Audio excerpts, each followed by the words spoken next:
ನಮ್ಮ ಲತಾ ಮೇಡಮ್ ಅವರು ಭಜನೆ ಗ್ರೂಪ್ ಅಂತ ಹುಟ್ಟಾಕಿದ್ದಾರೆ. ನಾನು ದಾಸನಮನ ಆದ್ಮೇಲೆ ಇದು ಆರಂಭ ಆಗಿದ್ದು ಅಂತ ಕಾಣುತ್ತೆ.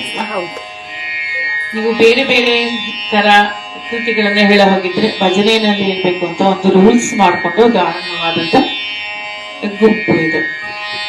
ಅವ್ರನ್ನ ಅವತ್ತಿಂದ ಗಮನಿಸ್ತಾ ಇದ್ದೀನಿ. ಮುಖಸ್ತುತಿ ಅಂತ ಅನ್ಕೋಬೇಡಿ, ನಿಮ್ಗೆಲ್ಲರಿಗೂ ಗೊತ್ತಿರುತ್ತೆ. ನಾನು ಲೈಕ್ ಕೂಡ ಹಾಕಲ್ಲ ಯಾರಿಗೂ ಅಂತ ಅಂದ್ಬಿಟ್ಟು ತುಂಬಾ ಸ್ಟ್ರಿಕ್ಟ್ ಆಗಿ ಅಸೆಸ್ ಮಾಡ್ತೀನಿ ಪ್ರತಿಯೊಬ್ಬರನ್ನ.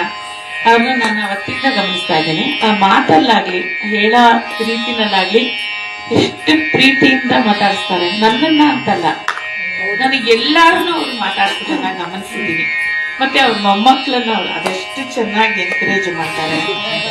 ಮತ್ತೆ ಎಲ್ಲಾರನ್ನು ಗಾಯತ್ರಿ ಬರ್ತೀರಾ ಅಲ್ವಾ ಈ ರೀತಿ ಎಲ್ಲಿ ವಾಯ್ಸ್ ಹೆಚ್ಚಿಸ್ಬಿಟ್ರೆ ನಾನೇನ್ ತಿಳ್ಕೊಂಡ್ಬಿಡ್ತೀನೋ ಅಂತ. ನನ್ನನ್ನ ಅಂತಲ್ಲ, ಪ್ರತಿಯೊಬ್ಬರನ್ನು ಅದೇ ರೀತಿ ಬಹಳ ಚೆನ್ನಾಗಿ ಮಾತಾಡಿಸಿ ಆ ಗುಂಪನ್ನ ಇಷ್ಟು ಚೆನ್ನಾಗಿ ಮಾಡಿ. ಅದಲ್ಲದೆ ಈ ಚೇಂಬರ್ ಕಾನ್ಸರ್ಟ್ಸ್ ಅಂತ ಕರಿತೀವಿ ಇದನ್ನ, ಹೌದಲ್ವಾ?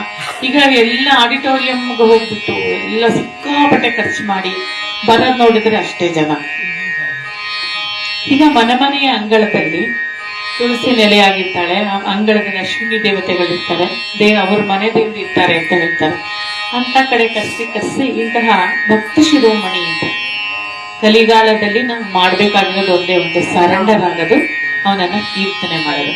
ಅದನ್ನ ಮನೆಯಲ್ಲಿ ಮಾಡಿಸ್ತಿರೋದು ಒಂದು ಬಹಳ ಶ್ಲಾಘನೀಯವಾದಂತಹ ಕೆಲಸ. ಅದಕ್ಕೆ ಅವ್ರನ್ನ ಅಭಿನಂದಿಸ್ತೀನಿ. ಮತ್ತೆ ಶೈಲಜರಾವ್ ಅವರು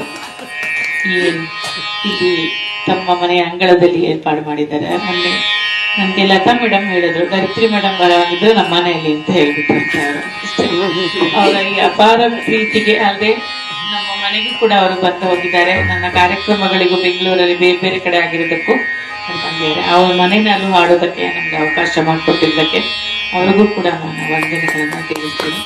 ಹಾಗೂ ನೀವೆಲ್ಲರೂ ಎಷ್ಟೊಂದು ಜನರ ಹೆಸರು ಗೊತ್ತಿಲ್ದಿದ್ರೆ ದಿನ ನೋಡ್ತಾ ಇರ್ತೀನಿ, ಒಂಥರ ರಿಲೇಟಿವ್ಸ್ ತರ ಆಗಿದ್ದೀರಾ.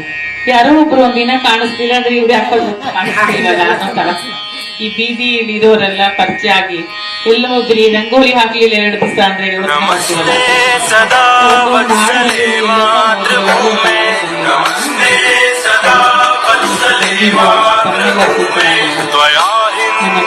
ಕಡೆಯಿಂದ